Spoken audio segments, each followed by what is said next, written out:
Praise be to God. கர்த்தர் இயேசு கிறிஸ்துவின் நாமத்துக்கு மகிமை உண்டாவதாக. தேவ பிள்ளைகளே, இப்பொழுதும் 19ஆம் சங்கீதத்தை நாங்கள் கவனித்து வருகிறோம். சில வாரங்களாக அதன் சில முக்கியமான காரியங்களை படித்துக்கொள்ளும். கர்த்தர் வேதம் விரும்பப்படத்தக்கது, அது மதுரமானது. ஏன் விரும்பப்படத்தக்கது, ஏன் மதுரமானு சொல்லி காரியங்களை கர்த்தர் வசனத்திலிருந்து பார்த்து கொண்டிருக்கிறோம். ஸோ அந்த விதத்துல இன்னைக்கு நம்ம 8ஆம் வசனத்துல 2வது பகுதியை நம்ம கவனித்து கொண்டிருக்கிறோம். அது சொல்லுகிறது, கர்த்தருடைய கற்பனை தூய்மையும் கண்களை தெளிவிக்கிறதுமா இருக்கிறது. ஸோ கர்த்தருடைய கற்பனை பார்க்கும்போது பழைய கற்பனை என்று சொல்லுகிறார்கள் இல்லையா? அது என்னது? அன்பு கூற வேண்டும். எப்படி அன்பு கூறணும்? முழு மனதோட, முழு ஆத்மாவோட, முழு சிந்தனையோட, முழு பலத்தோடு அன்பு கூற வேண்டும் என்று சொல்லுகிறது. ஆனால் புதிய கற்பனை கர்த்தர் கட்டளை எப்படி கொடுத்திருக்கிறாருன்னா, நீ நான் நேசிக்கிறது போல அன்பு கூறுறது போல நேசிக்கூறு. அப்பதான் மத்தவன் பார்த்து சொல்லுவான், இவன் தேவனுடைய சீஷன் என்று சொல்வார்கள், தேவனுடைய சீஷன் சொல்வார்கள். அப்ப அதுக்கு மாதிரிய, அதுக்கு எக்ஸாம்பிள கர்த்தர் சிலுவையின் வாயிலாக நமக்கு காட்டி கொடுத்திருக்கிறாரு சொல்லி விவரமான சில காரியங்களை நாங்கள் கவனித்தோம். சரிங்களா? சோ அடுத்தது பாத்தீங்கன்னா, கர்த்தருடைய வார்த்தை தூய்மை. How is it pure? How did it become pure? எப்படி அது தூய்மையானதுன்னு சொன்னா, அது புடமிடப்பட்டதாக இருக்கிறது. அதோட தன்மை எப்படிப்பட்டதா இருக்குதுன்னா, அது ஒழிந்து போகாது. வானம் பூமி ஒழிந்து போனால் கர்த்தர் வார்த்தை ஒழிந்து போவதில்லை. அது மாத்திரமல்ல, அது தேவ ஆவியினால் அருளப்பட்டதா இருக்கிறது. இந்த வார்த்தையை கர்த்தர் கனப்படுத்துகிறவரா இருக்கிறார். இதைதான் போன வாரம் நாங்க கவனிச்சோம் இல்லைங்களா? சரி, இப்போ இதை இந்த சாட் மாதிரி போட்டு நாங்கள் படித்துட்டு இருக்கோம் இல்லைங்களா? அதை கவனிச்சிடலாம் ஒரு தடவை. ஸோ கர்த்தர் வார்த்தை, லா, அதாவது பிரமாணம் குறைவற்றது, ஆத்துமாவை உயிர்ப்பிக்கிறது. இந்த உயிரிழயத்துக்கு முன்பதாக பாவங்களிலும் அக்கிரமங்களும் மறித்திருந்தோம், கர்த்தர் நம்மை உயிர்ப்பித்தார். இது ஒரு ரட்சிப்பின் அனுபவத்தை எப்படி படிப்படியா வருது அப்படிங்கறத அது கற்றுக் கொடுக்கிறது. வசனம் தான் நம்மளை அப்படி நம்மை வளர செய்கிறது, நம்மை உயிர்ப்பித்து நமக்கு வாழ்க்கை கொடுக்கிறது. இதான் நம்ம கவனித்து வருகிறோம். ஸோ உயிர்ப்பிக்கிறது.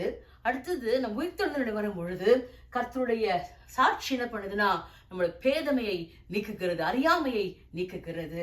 கர்த்தருடைய சட்டங்கள், நியாயங்கள் எழுதப்பட்டிருக்கிறது. அது எப்படிப்பட்டதா? நம் இருதயத்தை சந்தோஷிப்பிக்கிறதா இருக்கிறது. 4வது படித்தோம், கர்த்தருடைய கற்பனைகள் எப்படிப்பட்டது? அது தூய்மை என்று சொல்லி படித்தோம். அது தூய்மையா இருக்கிறதுனால என்ன ஆகுதுன்னா, கண்கள் தெளிவாகிறது. அப்படின்னு என்ன அர்த்தம்னா, எல்லாவற்றையும் தேவன் பார்ப்பது போல் பார்க்க நமக்கு ஒரு சந்தர்ப்பம் அது ஏற்படுத்துகிறது. இவ்வளவு பெரிய விஷயம் இல்லைங்களா? To see from the perspective of God, நம்மளை ஒரு மேலான நிலைமைக்கு கொண்டு நிறுத்துகிறது என்று சொல்லி காணுகிறோம். அந்த கண்கள் தெளிவாக்குற அந்த காரியத்தை தான் இன்னைக்கு நாங்க படிக்க போகிறோம். சரிங்களா? எடுத்துக்கோங்க. எபேசியர் 1ஆம் அதிகாரம் 18ஆம் வசனம் எடுத்துட்டீங்களா? எபேசியர் 1:18 படிக்கலாமா? தாம் நம்மை அழைத்ததினாலே நமக்கு உண்டாயிருக்கிற நம்பிக்கை என்னதென்றும், பரிசுத்தவான் நமக்கு உண்டாயிருக்கிற சுதந்திரத்தின் மகிமையின் ஐஸ்வர்யம் என்னதென்றும். 19ஆம் வசனம் என்ன சொல்லுகிறது? நாம் கிறிஸ்துவை மற்றொழிந்து எழுப்பி அவ்விடத்தில் நடப்பித்த தமது பலத்த சத்துவத்தின் வல்லமையின்படியே விசுவாசிகளாகி நம்மிடத்தில் காண்பிக்கும் தம்முடைய மகிமையின் வல்லமையின் மகா மேன்மையான மகத்துவம் என்னதென்றும் நீங்கள் அறியும்படிக்கு அவர் உங்களுக்கு பிரகாச மனக்கண்களை கொடுக்க வேண்டும் என்று வேண்டுகிறேன் சொல்லி பவுல் எழுதியிருக்கிறார். அவன் 3 காரியம் இந்த இடத்துல நமக்கு இந்த பிரகாசமான மனக்கண்கள் கொடுக்கிறது. ஒன்னு சொன்னா, அவர் அழைத்ததின் நம்பிக்கை, the hope of his calling. அப்ப நம்ம அழைத்திருக்கிறார்ல, அதனுடைய நம்பிக்கை எப்படிப்பட்டதா இருக்கிறது? ஒவ்வொருவரையும் கர்த்தர் பேர் சொல்லி அழைத்திருக்கிறார். அவர் உங்களை முன்குறித்திருக்கிறார், உங்களை அழைத்திருக்கிறார், உங்களை என்ன பண்ணிருக்கிறார்? உங்களை நீதிமானாக்கி இருக்கிறார். உங்களை அப்புறம் என்ன பண்ணிருக்கிறார்னா, மகிமைப்படுத்தி இருக்கிறார். பாடுகள் வழியாக போகும் பொழுது நாங்கள் மகிமையின் மேல் மகிமை அடைந்து ஆகிறோம். அந்த மகிமையை, அழைப்பின் மகிமையை நாங்கள் அறிந்து கொள்ள முடியாய். நான் எல்லாம் கிறிஸ்தவ நானேன்னு சொன்னா, அது தேவனுடைய கிருபை அப்படின்னு சொல்ற அளவுக்கு அந்த அழைப்பின் மகிமையை நாங்கள் அறிந்து, அதனால தான் அந்த அழைப்பின் மேவினை புரிஞ்சுட்டீங்கன்னு சொன்னா, நீங்க சலிச்சிக்க மாட்டீங்க. இந்த கிறிஸ்தவனா அறிஞ்சு நான் என்ன பண்றோம் அப்படின்னு சலிப்பு உங்களுக்கு வராது. நீங்க இயேசு கிறிஸ்துவ அறிந்தது ஒரு பெரிய மேன்மையாக, பெரிய சிலாக்கியமாக நீங்க கண்கள் தெளிவாக்கப்பட்ட ஒரு சந்தர்ப்பம். 2வது காரங்களேன், I'm sorry, I should go back to the previous one. Previous slide போங்க. ஓகே, 2வது காரியம் என்னன்னா, 2வது காரியம் சொன்னா, பரிசுத்தவான்களிடத்தில் அதே வசனம் 18ஆம் வசனத்திலே, பரிசுத்தவான்களிடத்தில் நமக்கு உண்டாயிருக்கிற அந்த சுதந்திரத்தின் மகிமையின் ஐஸ்வர்யம். அப்படின்னா நம்ம அழைச்சிட்டாரு, நம்ம ஒரு புதிய ஒரு கிளான், ஒரு சந்ததியாக வைத்திருக்கார், பரிசுத்தவான்களுடைய சந்ததி. அதுல இருக்கிற சுதந்திரம் உங்களுக்கும் எனக்கும் இன்னதென்று நாங்கள் அறிந்து கொள்ள முடியாய் தேவன் நமக்கு பிரகாசமுள்ள கண்களை தந்திருக்கிறார். அவர் சொல்றாரு, பேதுரு எழுதும்போது சொல்லுகிறார், அவர் பரிசுத்தராய் இருக்கிறது போல நீங்களும் பரிசுத்தமாயிருங்கள். அப்படின்னா உலகத்திலிருந்து வேறுபடுத்தப்பட்டு தேவனுக்கென்று வேறுபடுத்தப்பட்டவர்கள். இங்கிலீஷ்ல பெக்யூலியர் பீப்புள் எழுதக்கூடாது, வினோதமான மக்கள். நம்முடைய நடக்கை, நம்முடைய உடுக்கை, நம்முடைய பேச்சு எல்லாமே இயேசுவை போல இருக்கிறதாக இருக்கிறது. அப்படிப்பட்ட மகிமையின் ஐஸ்வர்யத்தை நம்ம அறிந்து கொள்ளும்படியாய் கிருபை செய்ய. அதனால்தான் நிறைய பேருக்கு பாருங்களேன், அவங்க பெரிய காரியங்கள் இருந்தாலும் இயேசுக்காக எல்லாவற்றையும் இழந்தவர்களாக வருவாங்க. நீங்க பவுல் அப்போஸ்தலன் வாழ்க்கையில பாருங்க, அவர் இவ்வளவு பெரிய ஒரு பரிசேயனாக, ஒரு எபிரேயனாக, நல்லா படிச்சவராக இருந்தாலும் கூட அவர் சொல்றார், இதெல்லாம் எனக்கு குப்பை கந்தல், அது ஒண்ணும் இல்லை, என் இயேசுதான் என்ற மகிமைன்னு சொல்கிறார் இல்லையா? அந்த மகிமையை நாங்கள் புரிந்து கொள்ளத்தக்கதான அந்த அறிவை, அந்த கண்கள் தெளிவாக்கப்பட்ட நிலைமையை கர்த்தர் உங்களுக்கும் எனக்கு தரும். அப்பதான் நம்ம அந்த இந்த உலக பிரகாரத்தை பார்த்து நம்ம பொறாமப்பட மாட்டோம். ஆண்டவர் நம்ம அழைத்த அழைப்பு வேற, நம்முடைய சுதந்திரம் வேறன்னு சொல்லி அந்த மகிமையின் ரகசியத்தை நாங்கள் புரிந்து கொள்ளத்தக்கதான கண்கள் தெளிவாக்கப்பட்ட நிலைமையுடைகிறது. மூன்றாவது காரியம் பாருங்களேன், அந்த அதே வசனத்துல 19ஆம் வசனத்துல அந்த சாராம்சத்தை சொல்ற பாருங்களேன், கிறிஸ்துவை மரித்தோரிலிருந்து எழுப்பி அவரிடத்தில் நடப்பித்த அந்த சத்துவத்தின்படியே விசுவாசிக்கிற உங்களிடத்திலும் என்னிடத்திலும் கர்த்தர் இந்த மகிமையின் மகா மேன்மையை அறிந்து கொள்ள முடியாது செய்வார். அப்ப same resurrected power that did amazingly in Jesus Christ will also be doing great things in our life. இயேசு கிறிஸ்து செய்த அதே வல்லமை, அந்த உயிர்த்தெழுந்த வல்லமை உங்களுக்குள்ளே இருக்கிறதுங்கிற மறந்து போயிடாதீங்க. இந்த நிலைமையை நீங்க அறிந்து கொள்ளணும்னு சொன்னா கண்கள் தெளிவாக்கப்பட்டபடியால் தான் அறிந்து கொள்வீங்க. அப்ப மக்கள் நம்மள பெருசா நினைச்சுக்க மாட்டாங்க. ஆனா உங்களுக்கு தெரியும், எனக்கு தெரியும், நீங்க யாரு, எனக்கும் உங்களுக்கும் கர்த்தருக்கும் உள்ள உறவு என்ன சொல்லி நான் புரிந்து கொள்ளத்தக்கதான அந்த மகா மேன்மையை நாங்கள் அறிந்தவர்களாக இருக்க முடியுது. அன்லெஸ் இந்த தெளிவு உண்டாக வரைக்கும் நம்ம யாருன்னு நமக்கு தெரியாது. நம்ம தேவம் வேதம் வாசிக்கலாம், ஜெபிக்கலாம், ஆனா கூட அந்த தெளிவான ஒரு கிறிஸ்தவ வாழ்க்கை இருக்காது.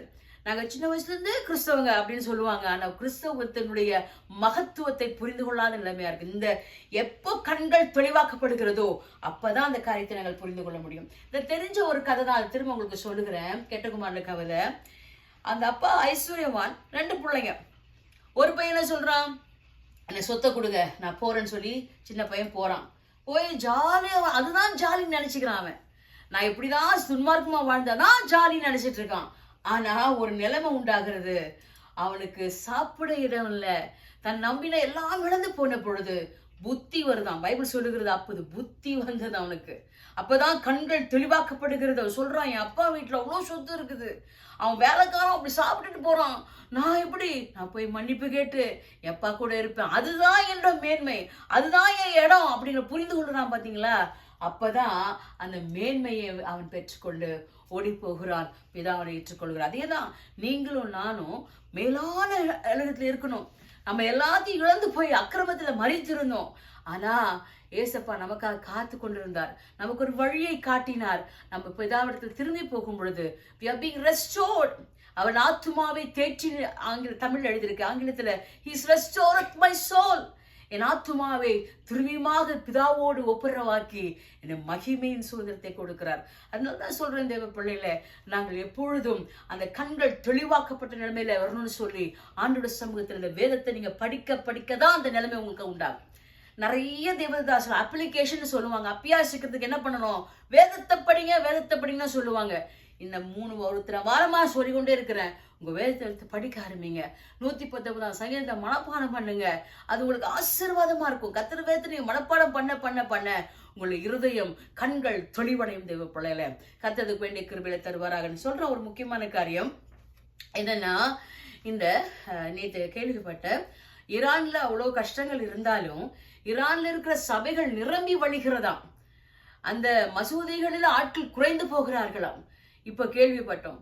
அதே போல கைரோ அப்படின்னு சொல்லுகிற அந்த எகிப்து நாடுல பார்க்கும் பொழுது சபையில அவ்வளோ கூட்டமா தெருக்குள்ளெல்லாம் மக்கள் நிக்கிறாங்களாம், அங்கெல்லாம் ஸ்பீக்கர்ஸ் போட்டு வச்சிருக்கிறாங்களாம். அந்த ஊர் மேயர் என்ன பண்ணிட்டாராம், அந்த ரோடெல்லாம் சண்டே ஆனா அதை க்ளோஸ் பண்ணுவாங்களாம். அப்படிப்பட்ட எழுப்புதலை கர்த்தர் அந்த தேசங்களில், கஷ்டப்படுகிற தேசங்களில் கொடுப்பார்னு சொன்னால், நம்முடைய தமிழகத்திலும் நம்முடைய இந்தியாவிலும் ஏன் நம் சபையிலும் கூட அப்படிப்பட்ட ஆத்துமாக்களை தர வேண்டும் என்று சொல்லி, அப்படிப்பட்ட எழுப்புதல் உண்டாகும் சொல்லி உங்கள் கண்கள் தெளிவாக்கப்படும். வாரத்துக்கு ஒரு வேளை சர்ச்சுக்கு வந்தா போதும், ஏதோ விதை வச்சா போதும், ஏதோ ஒரு சராசரி கிறிஸ்தவனை வாழ்ந்தா போதும்னு நினைக்காதீங்க. இயேசு சீக்கிரமா வரப்போகிறார். அவருடைய வருகைக்கு முன்பதாக தேவன் தம்முடைய மக்களை சேர்த்து அணைத்துக் கொண்டிருக்கிறார். அதுல உங்களுக்கும் எனக்கும் பங்கு இருக்கிறது. நாங்களும் ஆண்டவருடைய சமூகத்துல மிகவும் தாழ்மையா இருந்து, ஆண்டவரே அழிந்து போற ஆத்துமாக்களை குறித்த பாரத்தோடு அவருடைய பாரத்தை பெற்றுக்கொண்டு அழுது புலம்புகிறவர்களாக மாறும் தேவ பிள்ளைகளை. கர்த்தருடைய வருகை அதிசயகரமாக இருக்கிறது. இன்றைக்கு கர்த்தர் உங்களோடு கூட பேசியிருப்பான்னு சொன்ன, ஆண்டவரே என் கண்கள் தெளிவாக்கப்பட வேண்டும், வேதத்தின் அதிசயங்களை பார்க்க முடியாது கண்களை திறந்துடும் சொல்லி என்னோடு கூட சேர்ந்து ஜெபிங்க. கர்த்தர் உங்களுக்கு வேண்டிய கிருபையை தருவாராக. ஜெபிப்போம். ஆண்டவராகி இயேசுவே, இந்த நாளிலும் கூட கர்த்தாவே, ஆண்டவரே நீங்க வைத்திருக்கிற அந்த மேன்மையை நாங்கள் அறிந்து கொள்கிறோம். ஆண்டவரே எங்கள் பேதமை நீங்கட்டும் கர்த்தாவே, கண்கள் துறக்கப்படட்டும் கர்த்தாவே. உடைய வேதத்தை நாங்கள் உட்கொள்ளும் பொழுது கர்த்தாவே, தேவனோடு கூட நெருங்கின உறவு ஏற்படட்டும் கர்த்தாவே. கிறிஸ்து இயேசுவை மரித்தோரில் எழுப்பின அந்த பரிசுத்த ஆவியான செயல் எங்களுக்குள்ளே பூரணமாய் மகிமையாய் அன்று நிறைந்தோடத்தக்கதான கிருபைகளை கர்த்தர் எங்கள் வாழ்க்கையை செய்வீராக. பரிசுத்தவான்களுக்கு நீர் வைத்திருக்கிற அந்த மகிமையின் ரகசியத்தை, அந்த சுதந்திரத்தை நாங்களும் பெற்று அனுபவிக்கிற எங்களுக்கு கொடுத்திருக்கிற ஸ்லாக்கியத்தை உணர்ந்தவர்களாய் வாழ்ந்து கொண்டிருக்கிற விஷயம் கர்த்தாவே. அழைப்பின் மேன்மையை மகிமையை உணர்ந்தவர்களாக இந்த உலகத்தில் தேவனுக்கு பிரியமுள்ள ஓட்டத்தை நாங்கள் ஓடி முடிக்க எங்கள் ஒவ்வொருவருக்கும் வேண்டிய கிருபையை தருவீராக. அப்பா, உலகம் எங்கும் மக்கள் ஆண்டவரை உம்மை தேடிக்கொண்டிருக்கிறார்கள். எங்கள் தேசத்திலும் எங்கள் சபையிலும் எங்கள் தமிழகத்தில் அப்படிப்பட்ட ஒரு எழுப்புதலை கொண்டு வருவீராக. அப்படிப்பட்ட கண்கள் துறக்கப்பட்ட நிலைமையை கொண்டு வருவீராக. அதற்கு எங்களை காரணமாக யூஸ் பண்ணிக்கங்க ஆண்டவரை. எங்களை பயன்படுத்திக் கொள்ள ஆண்டவரை. எங்களை தாழ்த்தி ஒப்படைக்கிறோம் ஆண்டவரை. ஒரே ஒரு வாழ்க்கை, அந்த வாழ்க்கையை இயேசுவுக்காக ஓடி முடிக்க எங்களை கிருபை செய்வீராக. ஆண்டவரை இன்னைக்கு யாரெல்லாம் அப்படி வேண்டிக் கொண்டு இருக்கிறார்களோ, யாரெல்லாம் அதை விரும்புகிறார்களோ, அப்படிப்பட்ட பாக்கியங்களை அவங்களுக்கு தருவீராக. ஆண்டு வேதத்தை படிக்கும் பொழுது ஆண்டவரே கண்கள் துறக்கப்பட்ட நிலைமையில ஆண்டவர் வேதத்தை அறிந்து கொள்ள முடியாத பாக்கியத்தை தருவீராக. நடக்க இருக்கிற மிகுதியான ஆராதனை கர்த்தர் பொறுப்படுங்க. துதி கன மகிமை யாவுக்கு செலுத்துகிறோம். இப்ப இயேசுவின் நாமத்தில் கேட்கிறேன் பிதாவே. ஆமென், ஆமென், ஆமென். Praise be to God.